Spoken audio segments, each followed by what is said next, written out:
Bonjour bien-aimés dans le Seigneur, je suis Marie Oza. Je me présente à vous ce matin tout simplement pour une nouvelle émission. L'émission de quelques minutes de refuge, on va dire ça comme ça, la minute de refuge, tous les matins. Le but de cette émission, c'est quoi? C'est réparti en trois points. Le premier point, j'aimerais bien qu'on partage ensemble la parole de Dieu.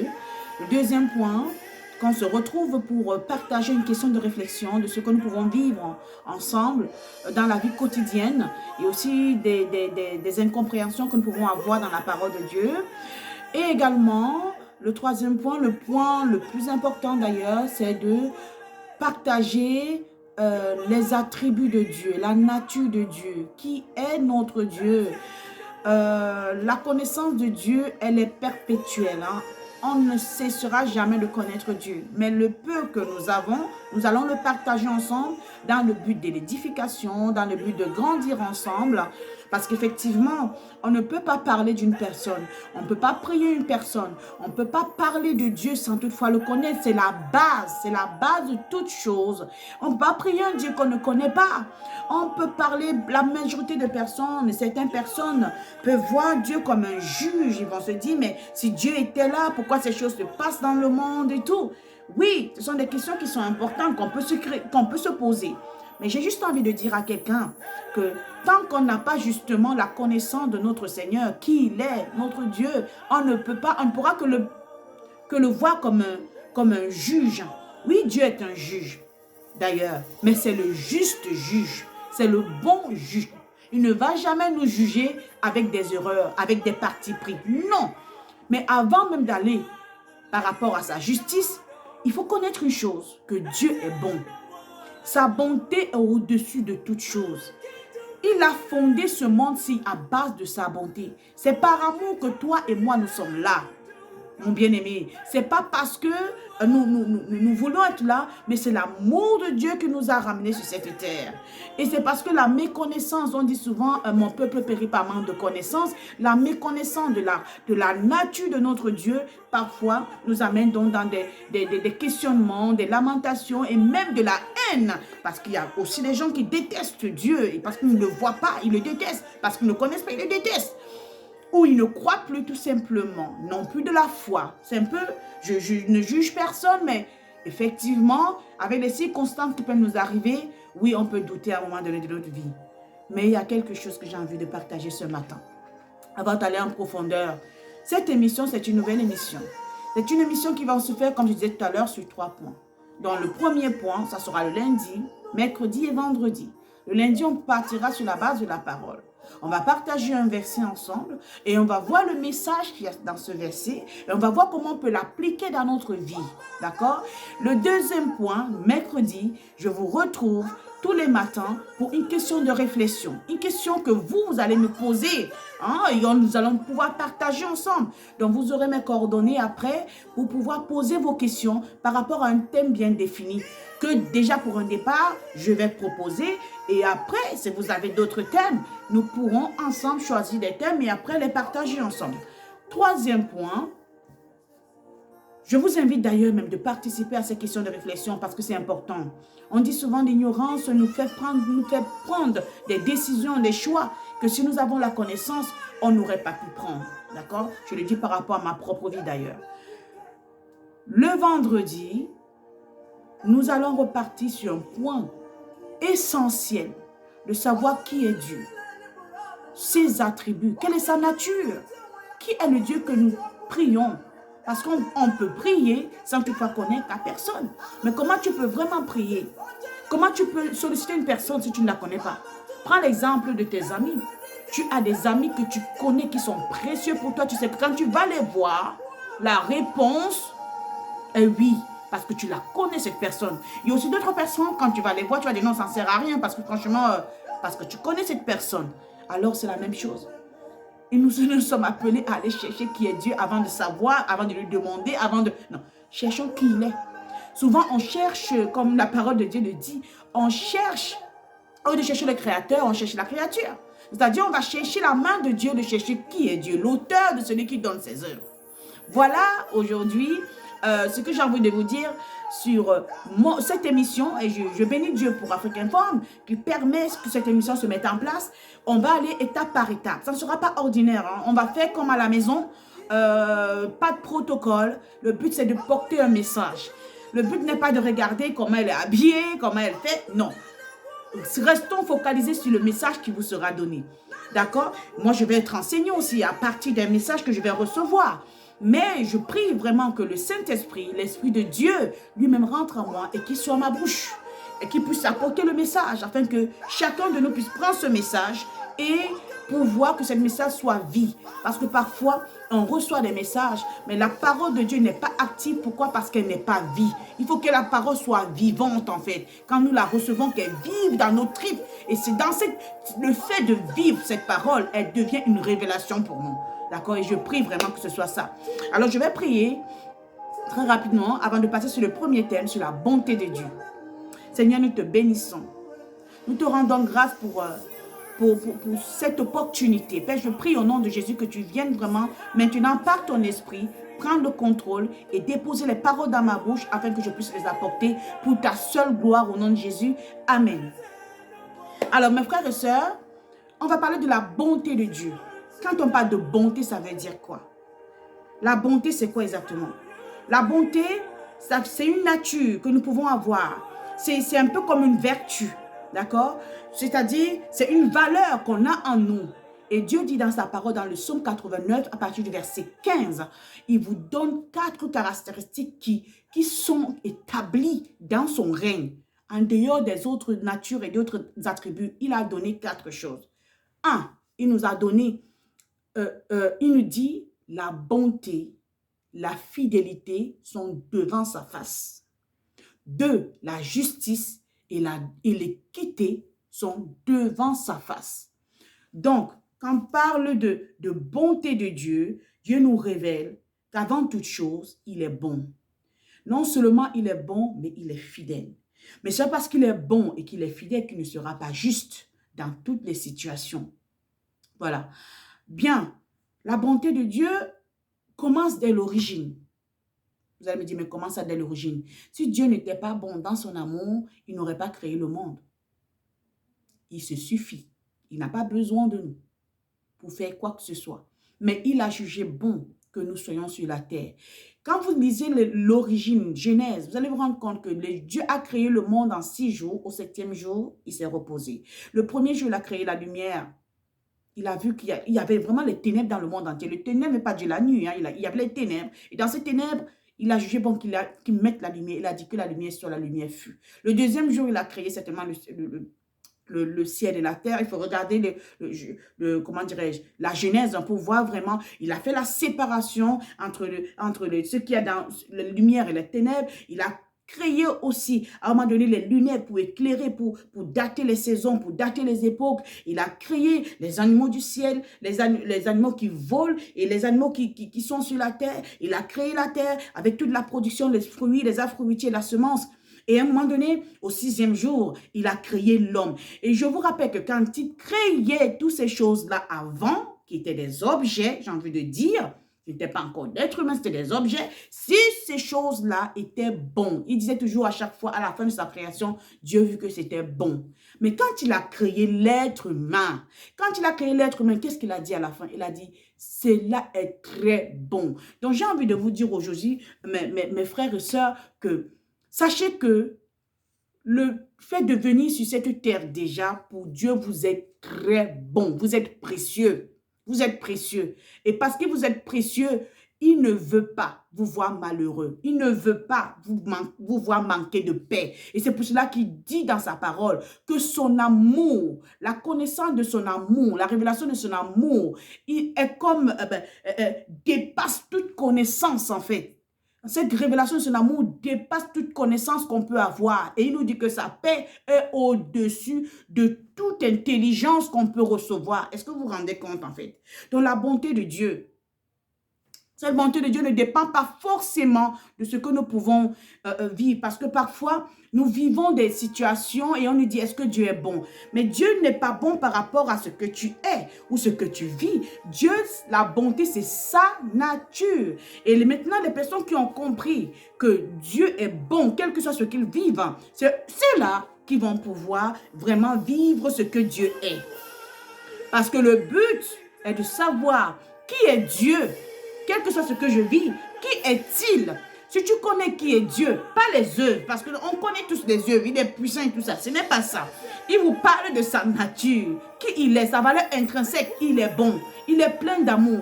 Son amour est au-dessus de tout et c'est parce qu'il était plein d'amour, alors qu'on était condamné à cause du péché, à cause de la chute du premier homme Adam. Il a dit, qui va délivrer ce peuple? Mais aucun homme ne pouvait délivrer ce peuple. Vous allez voir tout au cours des Écritures, depuis l'Ancien Testament jusqu'au Nouveau Testament, il y avait toujours un libérateur qui venait. On avait Moïse, on avait Josué, il y a eu des juges, plusieurs juges qui sont venus pour délivrer, entre guillemets, Israël, qu'on va dire aujourd'hui, c'est le corps de Christ. Personne n'a pu. Il y a eu le roi David, personne n'a pu. Pourquoi? Parce que tout être humain était logé dans le péché, on va dire. Le péché était logé dans la chair de l'homme. On va dire ça comme ça. On avait ce lien-là qui ne pouvait pas nous permettre de délivrer quelqu'un. Pourquoi? Parce que quand il y a un péché, quand il y a la loi, il y a la condamnation. Et maintenant, quand la loi se met en place, comme on dit souvent, quand une loi se met en place, ça vient pourquoi? Pour qu'il y ait la justice. D'accord? Et en même temps, il y a la punition. Mais qui pouvait donc accomplir cette loi? C'est-à-dire être puni à cause du mal qui a été fait, d'accord? Et pouvoir libérer dans la justice, que la justice soit faite parce que Dieu est juste.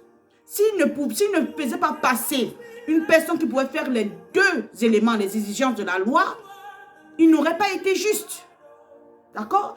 Parce que c'est la base de son trône. La justice et l'équité est la base de son trône. Il y a eu un péché qui nous a conduits tous à la chute. Mais il fallait une personne qui était capable d'accomplir cette loi que Dieu a dit. D'accord? Il aurait fallu qu'une personne vienne pour que le péché soit puni, mort en fait. Il fallait que le péché meure.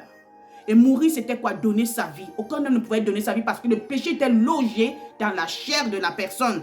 Donc, il fallait une personne saine, sans péché, qui vienne tuer le péché et établir la justice. Et cette personne-là, c'était Jésus-Christ. Déjà, là, c'est la base de l'amour de Dieu. Quand on commence à comprendre ça, on se rend compte que quel que soit ce que nous pouvons vivre, cela ne définit pas la bonté de Dieu. La bonté de Dieu est définie par sa propre nature.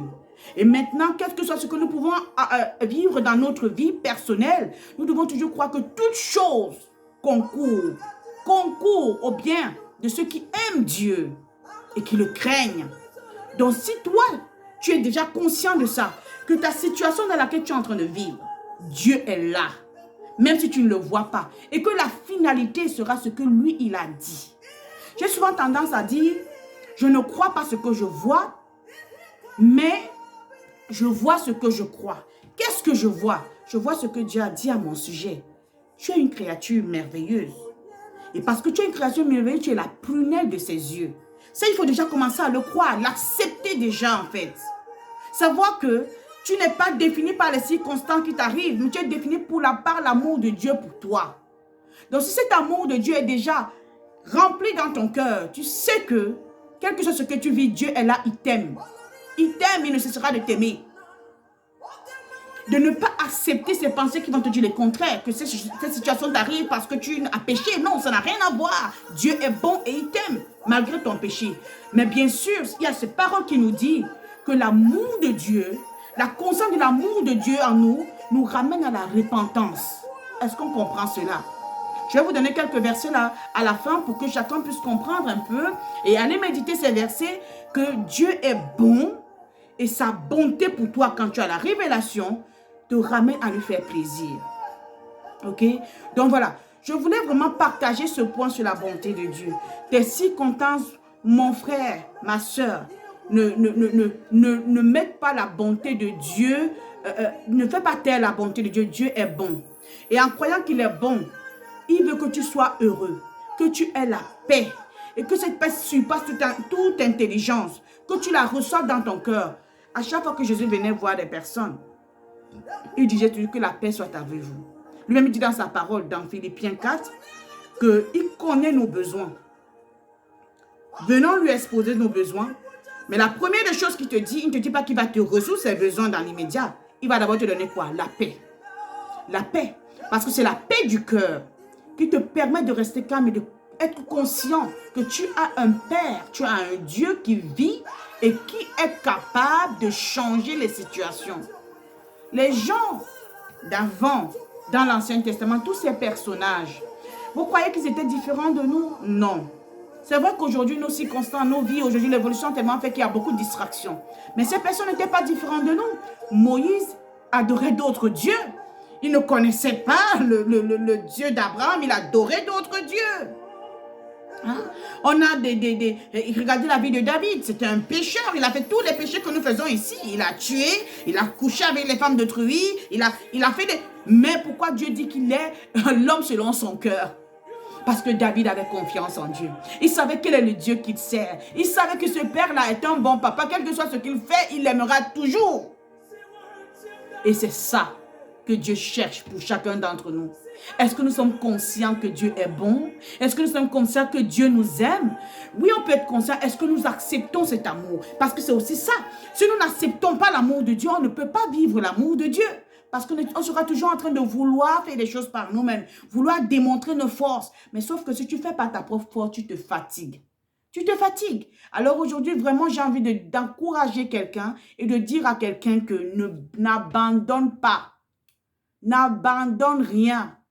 Accroche-toi et cherche qui est Dieu. Dieu est un bon papa. Il est fidèle. C'est-à-dire qu'on parle de fidélité, vous-même pouvez savoir dans le monde naturel, quand on parle de fidélité, comment ça peut être, ça peut faire mal quand on est infidèle. Imaginez Dieu alors. Combien de fois il peut être infidèle, il peut pas être infidèle, c'est-à-dire combien de fois il peut se sentir mal quand on est infidèle. Mais malgré nos infidélités, nos imperfections, il n'arrête pas de nous aimer. C'est pour cela que toi et moi, tu dois être conscient que Dieu t'aime. Et c'est à partir de là, sa nature fera la différence. Voilà, je m'arrête sur ça, mais on va continuer. Ça, c'est la première émission. On continuera sur plusieurs émissions. On reviendra sur la bonté de Dieu. Mais j'ai juste envie de vous dire, allez donc regarder certains versets que j'ai répertoriés ici pour vous. Romains 2,4 nous dit quoi? Où méprises-tu les richesses de sa bonté, de sa patience, ne reconnaissant pas que la bonté de Dieu te pousse à la repentance? 1 Timothée 4,4 nous dit quoi? Car tout ce que Dieu a créé est bon et rien ne doit être rejeté pour vous qu'on le prenne avec action de grâce. Genèse 1,4, qu'est-ce que nous dit?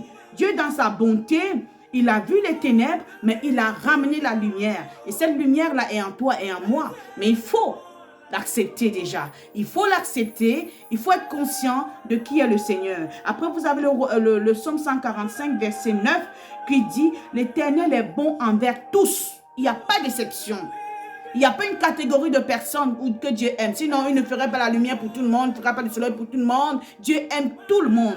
Donc ici, j'aime beaucoup cette parole qui dit « L'Éternel est bon envers tous et ses compassions s'étendent sur toutes ses œuvres. » Nous tous, nous sommes les œuvres de Dieu. Que tu aimes, que tu n'aimes pas Dieu, tu es son œuvre. Que tu crois ou tu ne crois pas, tu es son œuvre. D'accord? Quelle que soit ta confession, quel que soit que tu sois un athée ou pas, Dieu, tu es son œuvre et il t'aime. Va chercher, accepte cet amour-là. Donc, il y a d'autres versets que nous pouvons avoir, par exemple, dans le psaume 89, verset 5, la parole dit quoi? Car tu es bon, Seigneur, tu pardonnes et tu es plein d'amour pour tous ceux qui t'invoquent. C'est ça qui est la vérité, hein? Tout ce que nous pouvons voir et subir, ce n'est pas ça la vérité. La vérité, c'est cette parole de Dieu. Et quand tu la saisis et quand tu crois, elle devient vivante. Et quand elle devient vivante, elle commence à se manifester dans ta vie. Voilà, mes bien-aimés, je voulais vous laisser avec ce message. Pour la question de réflexion, je vous propose de partager des questions par rapport à la désobéissance et à l'obéissance envers Dieu. Qu'est-ce que la désobéissance et l'obéissance envers le Seigneur? Ça, c'est le point que nous partagerons dans les prochains jours. Et vraiment, je prie pour vous, surtout pour ceux qui n'ont pas encore donné la vie au Seigneur. Moi, je prie que le Seigneur vous touche. Si vous êtes là et que vous me suivez, faites cette prière avec moi. Seigneur, Seigneur Jésus, je te reconnais comme mon Seigneur, comme mon Sauveur. Je reconnais que tu es mort à la croix pour moi. Je reconnais que tu t'es livré pour moi et ton sang coulé m'a sauvé, m'a délivré. Je reçois ça dans mon cœur et je t'appelle de venir tout simplement à moi pour pouvoir marcher dans ta sainteté. Oui, je crois qu'aujourd'hui, je suis une nouvelle créature. Les choses anciennes sont passées et toutes choses deviennent nouvelles. Je crois en ça et je m'attache à ça au nom de Jésus-Christ. Vraiment, je bénis que la lumière de Dieu rentre dans vos cœurs et que ce message qui a été donné aujourd'hui soit vraiment un message qui va commencer une nouvelle aventure avec vous dans une minute de refuge. On se retrouve dans la prochaine émission où on va parler de l'obéissance et la désobéissance envers Dieu. Quels sont les avantages? Quelles sont les conséquences? Comment l'appliquer? Aujourd'hui, la première application par rapport à la bonté de Dieu, comment tout simplement à croire que Dieu t'aime, quelles que soient les circonstances, quel que soit ce que tu es, et accepte cet amour dans ton cœur et tu verras comment le Seigneur, dans sa grâce, il va continuer à faire ce qu'il a fait. Je vous souhaite une excellente journée. À bientôt et je vous dis aux prochaines émissions. Bonne journée.